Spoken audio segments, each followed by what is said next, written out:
Welcome to the Q&A for the film The Painter and the Thief, which is part of the 31st edition of Nordisk Panorama Film Festival 2020. The film is not only nominated for the Best Nordic Documentary competition, it's also got a chance to win an audience award. So please do not forget to vote online after this session. My name is Martijn. I'm one of the co-programmers, one of the programmers of the festival. And I have the pleasure of talking to the director of The Painter and the Thief, Benjamin Ree. How are you doing, Benjamin? I'm doing good. Doing good. I miss your Amarcord poster in the background there. He knows exactly where I live, so don't be frightened that he does the same with you in the audience. Yes, I had to apply an Ethernet cable, which was a bit short, so I had to sit a bit differently. Benjamin, your film played at Sundance in January this year and in Rotterdam. It won a beautiful award at Sundance. I think it's a plea for curiosity, empathy, connection, vulnerability. It fights prejudices in many ways, and it's also a film about getting out of the bubble. How do you do that, and getting out of the bubble? Yeah, that's the question. How do you get out of the bubble? I think that that was what fascinated me about the project was how Barbara, the painter, went out of the bubble. You know, she had got her most valuable painting stolen, and she went to the trial, and there only one of the thieves showed up. And what do you do when two of your paintings are stolen and the thief don't know where they are? What do you do? Most people would just sit there and follow the trial and see what happens. But in the break, she went up to the thief and asked if she could paint him.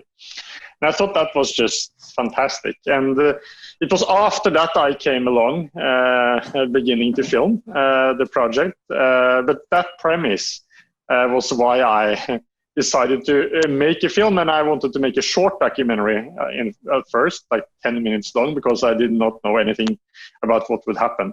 But I think that Barbara went out of the bubble, her bubble there, and approached the thief. I think that's just great. Yeah, and I feel it's quite necessary nowadays in this world, because I feel with social media and the internet, we're all very much locked in a bubble. Do you agree with that? You feel it's a film that's timely? Hopefully, it is. And I think that of course Barbara then later on became friends with her thief, but at that point she didn't know anything about it. And I don't think it was only to forgive the thief she went up to ask him. I think it was also because she saw it as an opportunity. Why not make kind of the disadvantage of losing my two paintings to an advantage? So it was kind of she made it into an art project back then, and I think that's a really good choice of her, and very lucky for me. Yeah, no, absolutely. You also play with multiple perspectives in this film, and you play with time, the chronology of time, very much. I feel you do so in a very effective way. How did you conceive of this? Did you conceive of this beforehand, in the edit, during the shoot? How did you do that? So when we began filming, I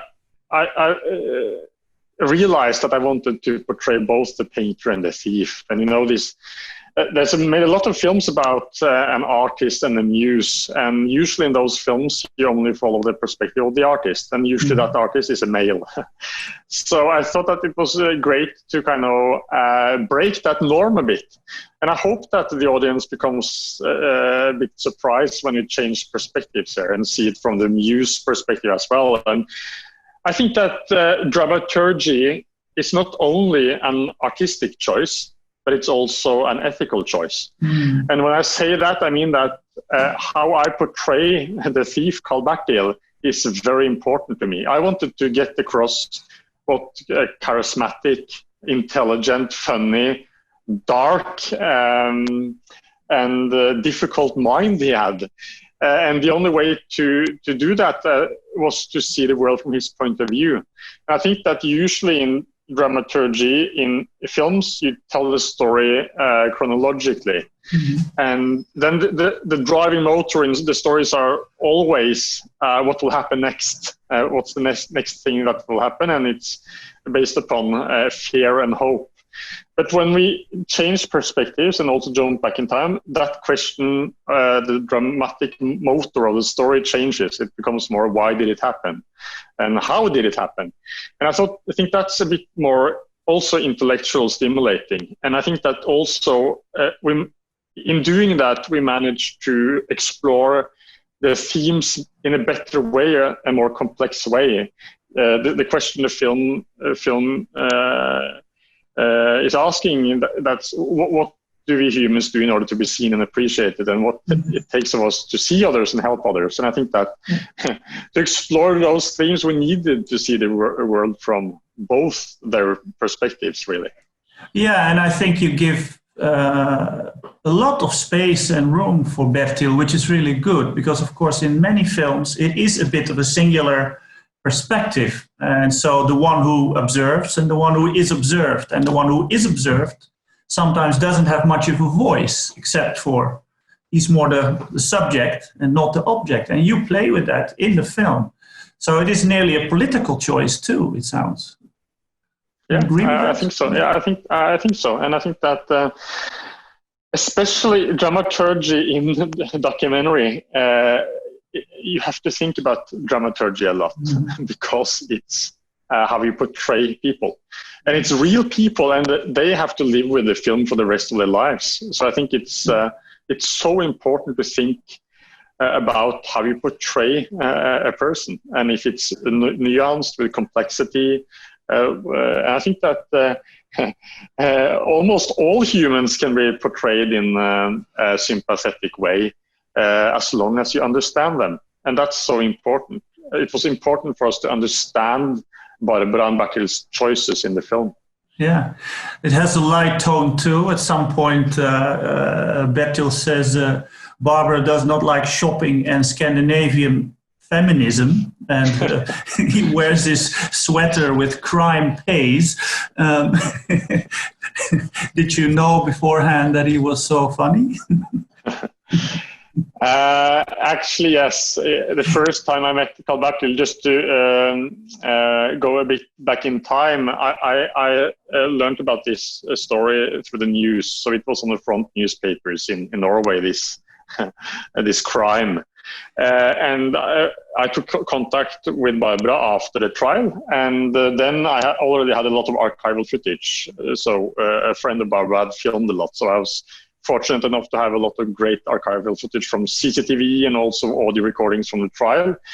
But the first time I met Bertil, I think that I got access to begin filming when I met 4 times. And the first time I met Carl Bertil, he was talking about Dostoevsky, and he did a really cool analysis of characters of Dostoevsky's books, and compared that to prison life. And then he also had a T-shirt which said "Fat people are hard to kidnap." And I thought that was very strange. I said, "What kind of T-shirt is this?" And Bertil's response was, "It's not funny, it's true. I've tried many times." That was his response to it. So I don't know if you should laugh about that. Of course, it's a bit funny, but that's kind of the humor and style of Carl Bertil. So I knew that he had he's got a twisted sense of humor, and I saw that from the moment I met him. Yeah, I think Barbara has a similar kind of sense of humor, so I also feel the connection there. Of course, you must have never anticipated the sense of intimacy that developed between the two of them. How did you experience that while making the film? When I began filming, I saw that they had a great chemistry, and I think that was one of the reasons why I thought that no, this is not going to be a 10 minutes short documentary. I'm so curious about these two people, and I want to explore more. And I think it's very difficult for me to reduce that into words. That's also why I made the film, because to try to explain their friendship, special relationship, it's very difficult, and I think it's very complex. And I think that and also maybe I don't really know today either. Like it's why I made a film. I was very curious about these two people that seemed so apparently so different in a way. Why did they have that kind of chemistry? Yeah, maybe it's a simple question, but maybe people are curious, and I'm a bit curious too. Have Barbaro and Bertil, did they see the film, and what did they think? So Barbara and Øystein, they're still together, living in Sweden, and Carl Bertil, they all saw the film, and I think that for Barbara and Øystein, it was, I think it was a bit strange to watch it, but and Barbara responded with some parts of Bertil's perspective that she said that that's not true. So, and that made me happy, because that's the quality of the different perspectives. That when Bertil says that she asked me all the time about where my paintings are, Barbara didn't agree with that. So it was a lot of parts they didn't agree upon. But that's why we have different perspectives, because they have different views on things. And Bertil's feeling about it was that she asked a lot of those questions. I think it was much tougher for Carl Bertil to watch the film than for Barbara.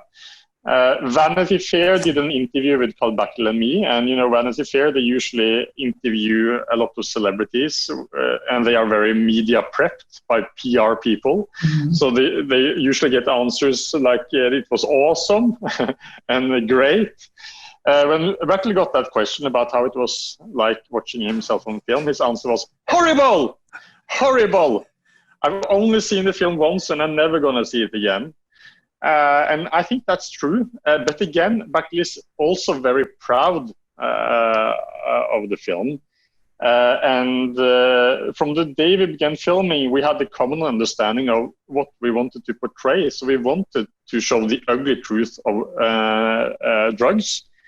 And everything in the film Bertil agrees upon having there, although it's very tough for him to see. And I think that's really, in a way, honorable to give a face and a voice to somebody we usually reads about in the news, but never really get to understand. So Bertil wanted that for the film. He wanted to be that person that raised that voice and showed how difficult it is to be a drug addict, and really show the ugly truth. So he thinks it's horrible for him to watch it, because he relives some really traumatic times in his life, but he's also very proud of it. And he now gets a lot of emails from all over the world of people watching the film, and some have seen it 10 times, and they've been motivated to sober up. And I think that's something Carl Bertil values a lot, to get that kind of feedback. Well, maybe it gave some meaning to all that he's gone through. Ultimately, this film could be sort of cathartic for him, and also maybe for the future help other people. So that is pretty much a lot. That's quite a bit. Yeah. And Bertil says that when he gets the question of, like, does he think that he will get back using drugs, or what's kind of his hope for the future, then he says that I can't fuck up now the whole world knows about me. So I think that it's a little bit of a motivation there as well for him making this film. Yeah, just a bit about the filmmaking. What have been your cinematic influences that's also even visible or tangible in this film? Can you say that? I think that one of my main inspirations when it comes to verite filmmaking is, of course, Steve James with Hoop Dreams and Stevie. Those two films have been extremely important for me, and both of them are films that follow subjects over many years.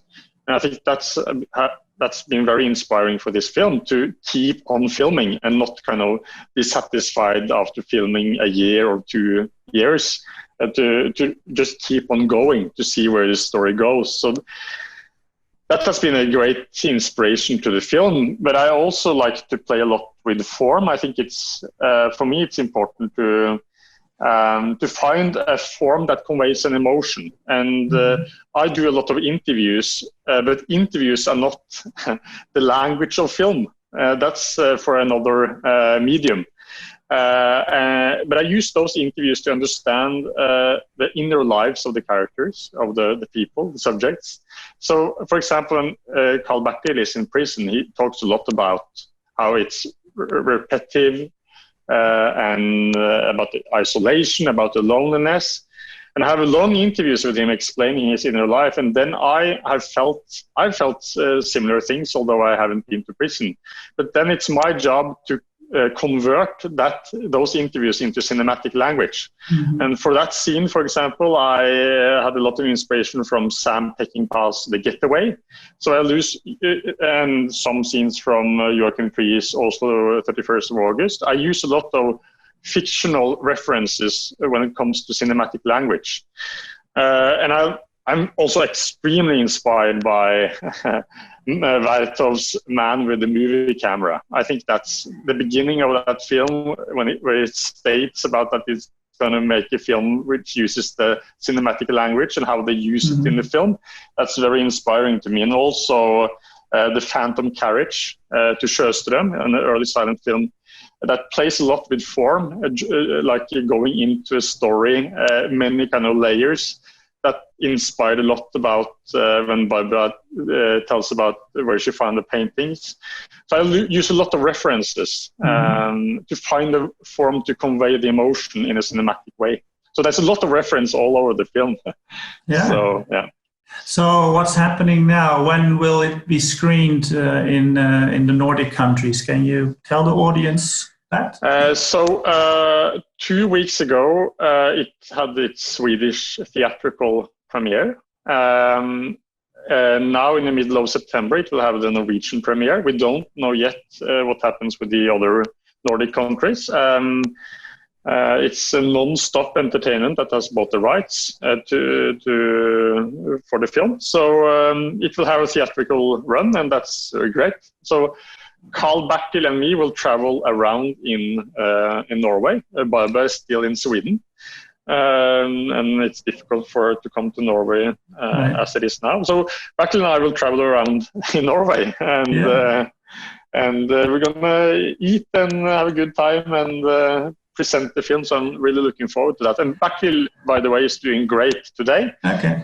He's been sober now for, he's not counting months, but years now. And that's very impressive. He's got a new girlfriend, and he has finished his second year at Sports Medicine, University of Sports Medicine in Oslo. So he's planning to become a personal trainer for people going to rehabilitation. So he's going to help people like himself. And Barbara has begun selling paintings, so she has sold actually 10 paintings now to the US. Okay, and her relationship with Øystein is strong. Yes, it is. Very good to hear.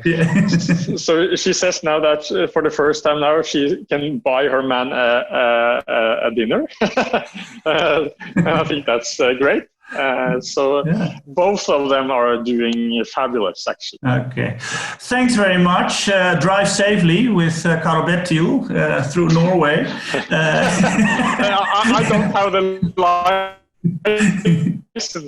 so you should say that to Carl Bertil. Okay, let's trust that. Thanks a lot. Thanks for participating in the Q&A.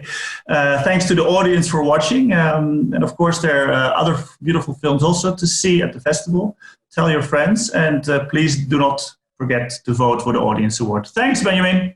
Thank you very much for having me. Thanks. Bye-bye.